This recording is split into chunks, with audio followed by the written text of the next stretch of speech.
ఒక Pakistan soldier Indian సోల్జర్‌కి biscuit ఇచ్చినందుకు ఏం జరిగిందో తెలుసా? ఇంత శత్రు దేశాలైనా మాట్లాడుకునే తోడు లేక ఒకరితో ఒకరు మాట్లాడుకునేది సహజమే. ఈ విషయం చాలా మందికి తెలిసిందే. కానీ ఇక్కడ జరిగిన విషయం ఏంటంటే ఒక పాకిస్తాన్ సోల్జర్ ఒక ఇండియన్ సోల్జర్‌కి బిస్కెట్ ఇచ్చాడు. ఆ బిస్కెట్ తీసుకోగానే ఇండియన్ సోల్జర్ కొంచెం జాగ్రత్త పడి ఆ బిస్కెట్‌లో సగం భాగం ఒక కుక్కకి వేశాడు. ఆ కుక్కకి వేయగానే ఆ పాకిస్తానీ సోల్జర్ ఇండియన్ సోల్జర్‌ని చూసి నవ్వాడు. ఇది గమనించిన ఇండియన్ సోల్జర్ ఇలా అన్నాడు, చూడు మిత్రమా, నేను ఒక ఇండియన్ సోల్జర్‌ని. నేను నువ్విచ్చిన బిస్కెట్‌ని ఇలా చేయక తప్పదు అని ఇండియన్ సోల్జర్ చెప్పారు. కొద్దిసేపటి తర్వాత ఇండియన్ సోల్జర్ పాకిస్తాన్ సోల్జర్‌కి ఒక టీ కప్‌లో టీ పోసిచ్చారు. ఆ టీ కప్‌ని తీసుకొని ఆ పాకిస్తాన్ సోల్జర్ ఏమాత్రం ఆలోచించకుండా తాగేశారు. ఇది చూసిన ఇండియన్ సోల్జర్ షాక్ అయిపోయారు.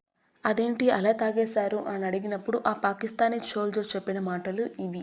మీరు ఇండియన్స్, మీరు ఎంత కోపం ఉన్నా మనిషి ఎదురు చూపిస్తారు కానీ అన్నంలో విషమైతే కలపరు కదా అని అడిగారు.